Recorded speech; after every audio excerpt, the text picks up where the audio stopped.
பிரைஸ்லோர் நாங்கள் திரும்பவும் ஒரு பைபிள் ஸ்டடிக்கு வர கர்த்தர் கிருபை கொடுத்திருக்கிறோம். ஸோ அன்றைக்கு நாங்கள் எடுத்துக்கொள்வோம் யோவான் 1 அதிகாரம் ஜோன் சாப்டர் 1. இந்த ஒரு இடத்துல தான் இப்படி இருக்குது. யோவான் 1 அதிகாரம் 43 வசனத்திலிருந்து ஒரு சில வசனங்களை வாசிக்கும் கவனிங்க. இது இயேசு கிறிஸ்து சீஷர்கள் அழைக்கிற டீட்டெயில்ஸ் விளக்கம் இதில் இருக்குது. verse 43. மறுநாளிலே இயேசு கலிலியாவுக்கு போக தீர்மானித்தார். அவர் பிலிப்புவை கண்டு அவரிடம் என்னை பின்பற்று என்றார். இயேசு கிறிஸ்து பிலிப்புவையும் கூப்பிடுறார் தன்னை பின்பற்றி சொல்லி. எப்படி யோவான் பேதுருவையும் அந்திரேயாவும் கூப்பிட்டது போல இயேசு கிறிஸ்து பிலிப்புவையும் கூப்பிடுறார். சேம் கோலிங், அதே விதமான அழைப்பு. அந்த பெத்சாயிதா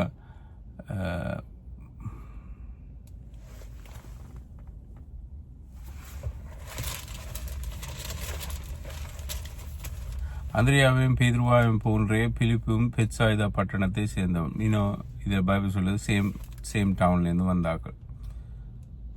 ஆனால் பின்பு பிலிப்பு நாத்தான்வேலை கண்டு, இந்த நாத்தான்வேல் அநேகர் நம்புறாங்க பாத்தலமேயு இயேசு கிறிஸ்து சொன்ன இருக்கலாம்.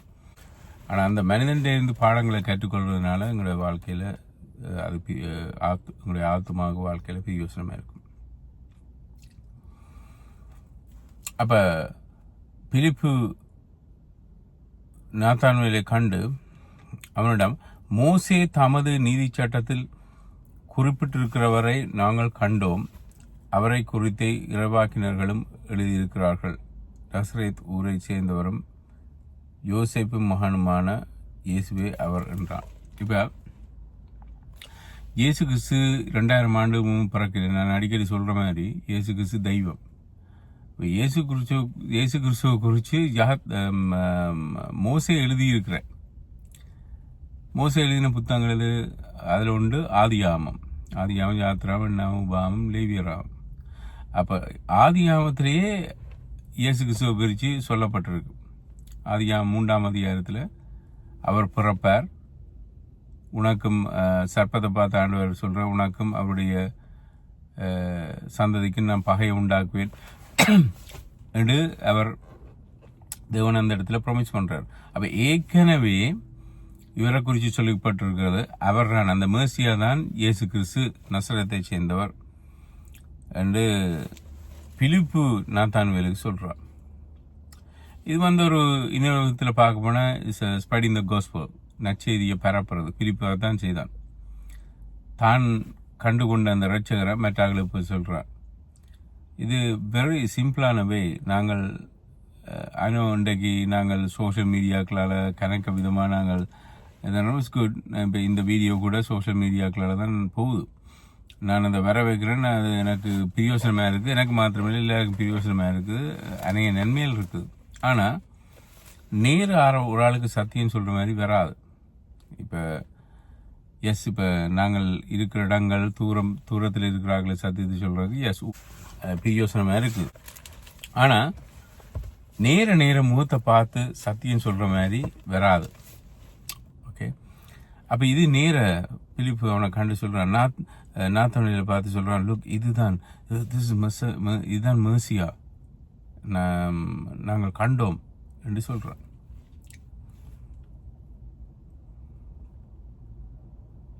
அப்போ நாத்தான்வேல் அதுக்கு பதில் சொல்கிறான், இது ஓகே. He just said, நாத்தான்வேலும் அவனிடம் நசரேத்தா அங்கிருந்து நன்மை எதுவும் பெறக்கூடுமா என்று கேட்டார். நசரேத் என்ற இடம்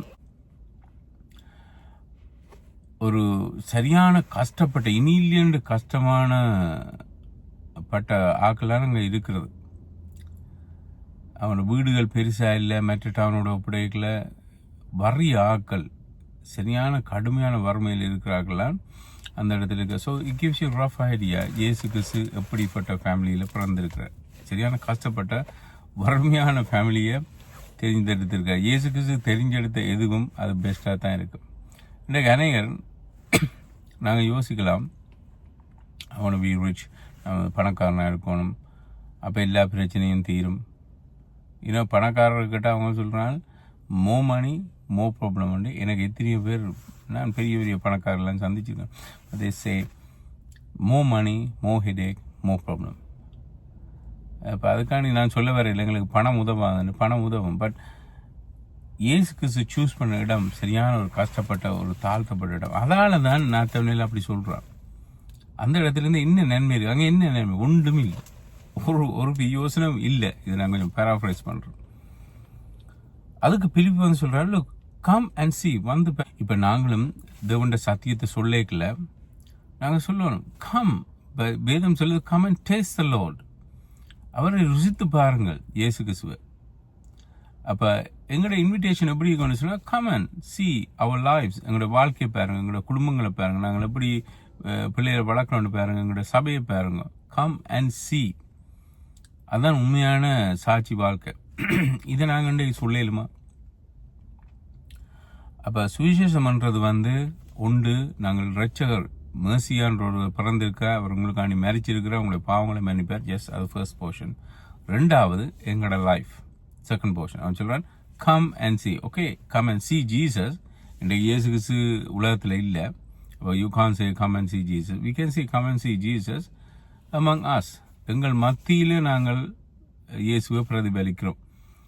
அப்போ அதை பார்த்து அவங்க இயேசு கிறிஸ்துவை ஏற்றுக்கொள்ளக்கூடிய வாய்ப்பு இருக்குது. ரிஜெக்ட் பண்ணக்கூடிய வாய்ப்பும் இருக்குது. It's up to him. அது வந்து கடவுளை அவரோட டீல் பண்ணிக்கொள்ளட்டும். நாங்கள் எங்களோட வேலை வந்து சத்தியத்தை அறிவிக்கிறது. ஓகே, அவங்க கேட்குறாங்க, கேட்காத அக்செப்ட் பண்ணுறாங்க, அது அவன் பிரச்சனை. 47 verse 47. அப்பொழுது நாத்தான் வேலும் தன்னை நோக்கி வருவதை இயேசு கண்டு அவனிடம், இப்போ நான் இமேஜின் பண்ண கொஞ்சம் தள்ளி வரைக்கிலே பிளத்தா இயேசுக்கு சொல்கிற மாதிரி நான் இதை ஃபீல் பண்ணுறேன். இவன் ஒரு உண்மையான இஸ்ரவேலன், ஏமாற்றின் தன்மை எதுவுமே இல்லாதவன் என்றார். நான் நினைக்கிறேன் நாங்கள் முதல் பார்த்த கரெக்டர்ஸ் எல்லாத்தையும் விட இதில் ஷோர்ட்டாக தான் இருக்குது நாத்தான் வேல். ஆனால் இப்படி இயேசு கிறிஸ்து ஒரு தரையும் சொல்லல. இப்படி இயேசு கிறிஸ்து, can you imagine the contrast? பரிசேய சதுசேயரை பார்த்து சொல்ற வெள்ளை அடிக்கப்பட்ட கல்லறைகளே, விரியன் பாம்பு குட்டிகளே, அப்படிதான் பைபிளே இருக்குது. இயேசு கிறிஸ்து சொல்ற வெள்ளை அடிக்கப்பட்ட கல்லறைகளே. அதுக்கு ஆப்போசிட்டா இந்த நாத்தன்வேல்ன்ற மனுஷன், அவசே வாலிபன் பார்த்து இயேசு கிறிஸ்து சொல்றார், ஏமாற்றும் தன்மை எதுவுமே இல்லாதவன். his heart was pure. கபடற்றவன். அப்படியா நாக்களே இயேசு கிறிஸ்து பிடிக்குது. எப்படி தெரியும் குமாரன் நீங்க கேட்டது? நான் இந்த வசனத்துல இருந்து he get excited. இயேசு கிறிஸ்து அப்படியா நாக்கு. இப்ப சில பேருக்கு சில பேரை they hate them, they can't stand them, வெறுப்பு. ஆனால் முகத்தில் ஒரு முகஸ்துதி என்று சொல்லுவாங்க தமிழில். முகஸ்துதி என்று சொன்னால் இது ஜஸ்ட் டூ ஃபேஸ். அது முகத்தை சிரித்து முகத்தில் சந்தோஷம் மாதிரி, ஃப்ரெண்ட்ஸ் மாதிரி பல உள்ளுக்குள்ளே they just hate that person, bitterness and anger. அப்படியான ஆக்கள் இன்றைக்கு மனம் திரும்பணும். இயேசு கிறிஸ்து விரும்பி எக்ஸைட்டடாகி அவனுக்கு கண்ட உடனே சொன்ன வார்த்தை, இவனுக்குள்ள எந்த விதமான மாற்றும் தன்மை இல்லை. அந்த வருத்தம், அவன் வந்து ஒரு கபடான ஆள், ஒரு கனிங்கான ஆள் இல்லை, ஒரு இன்னசென்டான ஆள், ஆல்மோஸ்ட் இன்னசென்ட் என்று இயேசு கிறிஸ்து சொல்கிறேன். அப்போ யோசிச்சு பாருங்க, அவன் இயேசு கிறிஸ்து வாயிலிருந்து இப்படி ஒரு ஸ்டேட்மெண்ட் யாரை குறிச்சாது வந்திருக்குது? I don't know. நான் காஸ்பல் வாய்ச்சளவில் அப்படி இல்லை.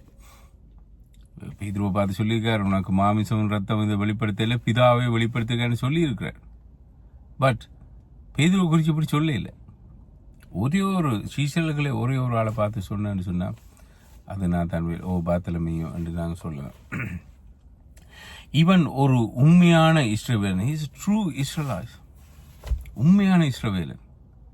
இன்றைக்கு ரெண்டு விஷயத்தை நாங்கள் பார்க்கணும். இயேசு கிறிஸ்து அவனை பார்த்து சொன்னால் இஸ் a ட்ரூ பர்சன், இவன் உண்மையான ஒரு இஸ்ரவேலன். இன்றைக்கு எங்களை பார்த்து இயேசு கிறிஸ்து சொல்கிறாரா, look so and so person, இந்த ஆள் வந்து உண்மையான கிறிஸ்டியன். அடுத்தது, இந்த ஆளில் கபட ஒரு ஏமாத்துற தன்மை, ஒரு கனிங்கானவை, மற்றவனுக்கு மாத்துறது, உள்ளண்டு வச்சு புறம் பேசுகிற அந்த கெட்ட குணங்கள் இவனுக்கு இல்லை. இன்றைக்கு இயேசு கிறிஸ்துங்களை பார்த்து தள்ளி இருக்கைகளே பார்த்து எத்தனை பேரை பார்த்து இயேசு கிறிஸ்து அந்த கமெண்ட்டை கொடுப்பார். பிரியமான சகோதர சகோதரி, இது என்ன சிந்திக்க வச்சுது? Don't forget, இவன் டிசைபிளாக வரவே இல்லை, இன்னும் வர முன்னமே அப்படியான ஒரு ஆள். அப்போ கன்வர்சேஷன் போகுது அங்கே தொடர்ந்து 48 48ஆம் வசனம். அப்பொழுது நாத்தான்வேல், என்னை உனக்கு எப்படி தெரியும், ஹாரிஜினாமி என்று கேட்கிறார். மேபி நாத்தான்வேலுக்கு தெரியாது. இயேசு கிறிஸ்து வந்து ஒரு ஆளை சந்திக்க முன்னமே அந்த ஆளை பற்றி அவருக்கு தெரியுமேன்னு சொன்னால், அவர் தெய்வம் இதயங்களை அறிகிறவராக இருக்கிறார், மனங்களை அறிகிறவராக இருக்கிறார். அப்போ நாத்தான்வேலை பற்றி அவருக்கு தெரியும். அப்போ நாத்தான்வேல் இந்த கேட்டதுக்கு இயேசு கிறிஸ்து சொல்கிறார், பிலிப்பு உன்னை கூப்பிட முன்னதாகவே நீ அத்தி மரத்தின் கீழே இருந்தாயே, அப்பொழுது நான் உன்னை கண்டுகொண்டேன். ஸோ தேவனங்களை அழைக்கிறதும் அப்படிதான். நாங்கள் நினைக்கிறோம், நான் ரசிக்கப்பட்டது 1985 90 நாங்கள் சொல்லலாம். ஆனால் அவர்களை அழைக்க முன்னமே காண்கிறவராக இருக்கிறார். நாங்கள் எப்படிப்பட்டாலும் காண்கிறவராக இருக்கிறார். அப்போ இந்த விஷயத்தில் நாத்தான்வேல் நல்ல ஒரு மனுஷன் சொல்கிறார். பட் நாங்கள் அப்படி இருக்கையில், அப்போ நல்லவளோ கெட்டவளோ தேவனங்களை ரசித்திருக்கிறார். ஸோ இது வந்து ஒரு ஐ ஓப்பனிங் ஸ்டேட்மெண்ட். இயேசு கிறிஸ்துட்டேருந்து வந்த வார்த்தைகள் எங்களுக்கு நிறைய சத்தியத்தை சொல்லுது. தேவனங்களை முன்கூட்டியே காண்றார், அது கண்டா பிறகு அவர் எங்களை அழைக்கிறார். பட் எங்களை பற்றி அவர் என்ன சொல்லலாம் இன்றைக்கு? ஓகே, நாத்தான்வேல் முதல் சொல்கிறார். பட் இன்றைக்கு நாங்கள் ரசிக்கப்பட்ட அப்புறம் இயேசு கிறிஸ்து சொல்லிடுமா, இவன் உண்மையுள்ள கிறிஸ்தவன், இவன் ஏமாற்றும் தன்மை இல்லாதவன், மற்றவர்களை கசப்பா தங்களோட இதயத்தில் வைக்காதவன் என்று இயேசு எங்களை குறித்து சொல்லிடுமா? ரியாக்ஷன் உடனே. அப்பொழுது நாத்தான்வேல், ரபி நீரை இறைவனின், அப்ப பேதுரு மாத்திரம் இல்லை, நாத்தான்வேலும் கேட்டிருக்கிறான், நீரே இறைவனின் மகன், நீரே இஸ்ரேலின் அரசன் என்று அறிவித்தான். He proclaimed, maybe he shouted. பிலத்தா சொன்னான், நீரே இறைவனின் மகன். இன்றைக்கு நாங்கள் இயேசு கிறிஸ்துவை எப்படி பார்க்கிறோம்? He is calling him indirectly God. Israel அந்த இடத்துல தங்களை சுற்றி இருந்த ஆக்களுக்கு மத்தியில் இயேசு பப்ளிக்காக சொல்கிறான், நீரே இறைவன் இன்டைரக்ட்லி. அப்போ நாங்கள் இன்றைக்கு இயேசு கிறிஸ்துவை எந்த விதத்தில் பார்க்குறோம்? அவரை நாங்கள் ஒரு சாதாரண ஒரு ஹீலர், எங்களுக்கு சுகம் கொடுக்குறவர், அல்லது பீஸ் கிவர், எங்களுடைய இதயத்தில் சமாதானத்தை தருவர். அதெல்லாம் எஸ், அவர் இந்த உலகத்தில் வந்து செய்ய வேண்டிய ஒரு வேலையாக இருந்தது. But he himself was God on this earth, God and man. அதற்கு இயேசுவிடம், நான் அத்திமரத்தின் கீழே உன்னை கண்டேன் என்று. Maybe he was excited. என்னண்டு இயேசு எக்ஸைட்டட்ல சொன்னேன். அப்போ இயேசு சொல்றார், அத்திமரத்தின் கீழே உன்னை கண்டேன் என்று உனக்கு சொன்னதினாலேயோ நீ என்னை விசுவாசிக்கிறாய், நீ இதை பார்க்கலும் பெரிதான காரியங்களை காண்பாய் என்றார். அவர் தொடர்ந்தும் சொன்னதாவது, நான் உங்களுக்கு உண்மையை சொல்கிறேன். இது வந்து பொதுவாக அதில் இருந்து எல்லாருக்கும் சொன்னார், நாத்தான்வேலுக்கும் எல்லாருக்கும். நான் உங்களுக்கு உண்மையை சொல்கிறேன், பரலோகம் திறக்கப்படுவதை நீங்கள் காண்பீர்கள், இறைவனுடைய தூதர்கள் மனிதரிடம் இருந்து மேல் போவதையும் அவரிடத்திற்கு இறங்கி கீழே வருவதையும் காண்பீர்கள். பழைய பாடலில் நாங்கள் பார்க்குற ஒரு இன்சிடென்ட், யாக்கோபு வந்து கனவு காண்றான், லேடர் ஒன்று ஹெவனுக்கும் ஏத்துக்கும் இடையில, பூமிக்கும் வானத்துக்கும் இடையில ஒரு ஏணி, அந்த ஏணியில் தேவதூதர்கள் ஏறுறதை மரங்களையும் காண்றான். அது வந்து ஒரு பர்டிகுலர் ஒரு ஆளுக்கு கொடுக்கப்பட்ட ஒரு கனவு, தரிசனம். இயேசு சொல்றார், நான் இந்த பூமியில் இருக்கிறேன், I am connecting the heaven and earth. எல்லாருக்கும் நீங்கள் whoever believes me, யார் என்னை ஏற்றுக்கொள்றீங்களோ, you have a direct connection with the Father. வானத்துக்கும் பூமிக்கும் நான் கனெக்ட் பண்ண இந்த இடத்துல பிரிட்ஜாக நான் இந்த இடத்துல வந்திருக்கேன், லேட்டராக நான் வந்திருக்கேன் இயேசு கிறிஸ்து சொல்கிறேன். அதான் அந்த மீனிங் வந்து நீங்கள் காணுவீங்க, தேவதில் இறங்குறேன் காணுவீங்கன்னு சொன்னால் இயேசு கிறிஸ்து அதை என்ன சொல்ல வாரேன்னு சொன்னால், இனிமேல் ஃப்ரம் now on ரட்சிப்பு இந்த உலகத்துக்கு வந்துட்டு நீங்கள் யூ கேன் ஹேவ் ஆக்சஸ். நீங்கள் ப்ரேயர்லையோ இடத்துல நீங்கள் தனித்தனியாக டைரெக்டாக ஆக்சஸ் பண்ணலாம். அந்த காலத்தில் நீங்கள் ஒரு தீக்கசிட்ட போகணும், ஒரு பிரச்சனை என்ற ஒரு வேண்டுதல் செய்யணும்னு சொன்னால் தீக்கசி உங்களுக்கு அணி வேண்டுதல் செய்வார். ஸோ அதைத்தான் இயேசுக்கு சொல்கிறார். ஸோ இந்த பேசேஜில் நாங்கள் என்னத்தை கற்றுக்கொண்டோம்? ஒரு மனுஷனை இயேசு கிறிஸ்து சந்திக்கிறார். அந்த மனுஷனை குறித்து இயேசு கிறிஸ்து பெரிதான ஒரு வார்த்தை சொல்கிறாங்க. அவன் ரிப்பீட் அகேன், இவன் ஒரு உண்மையான இஸ்ரவேலன், ஏமாற்றும் தன்மை எதுவுமே இல்லாதவன். ஸோ இயேசு கிறிஸ்து ஒரு தரையும் இப்படி புகழ்ந்து உயர்த்தி பேசினதை நான் காணேன். Let's pray. நாங்கள் ஜெபிப்போம். கர்த்தாவே, இந்த நேரத்துக்காய் உங்களை துதிக்கிறோம். ஆண்டவரே, நீர் இயேசுவே புதிதும் ஜீவனுமான மார்க்கத்தை எங்களுக்கு ஆயத்தப்படுத்தி திறந்து அதை உருவாக்கி எங்களையும் பிதாவையும் இணைத்தீர் சுவாமி. ஜீவனுள்ள மார்க்கத்தை தந்தீர். உமக்கு சாட்சியாக நாங்கள் வாழ இந்த இடத்துல பிரிப்பு போய் சொன்னது போல நாங்கள் உண்மை பற்றி பறைசாற்றங்களுக்கு உதவி செய்யும். உண்மை பற்றி மேட்டாக்களுக்கு சொல்ல உதவி செய்யும். வாழ்க்கை மூலம் உண்மை பிரதிபலிக்க உதவி செய்யும். எங்களுக்குள்ளே இருக்கின்ற தடைகள், பாவங்கள் ஆண்டவரை உமக்கு விரோதமாக செய்கிற காரியங்கள் எல்லாத்தையும் மாற்றி என் வாழ்க்கையை ஆண்டவரை மற்றவருக்கு முன்பாக பிரகாசிக்கட்டும் சுவாமி. அப்பொழுது உண்மை அவர் கண்டுகொள்வார்கள். நரக ஆக்கினைக்கு அவர்களும் தப்புவார்கள். பிதாவே சுவாமி, உங்களுடைய அன்பு கருத்தில் எங்களை எல்லாரும் ஒப்புக் கொடுக்குறோம். உங்களுடைய கிருபை எங்களோடு கூட இருக்கட்டும். இந்த வார்த்தையின்படி வாழ எங்களுக்கு அதிக பலத்தை வல்லமையை தரும். இயேசுவின் நாமத்தினால் ஜெபிக்கிறேன் நல்ல பிதாவே. ஆமென். God bless you. Thank you.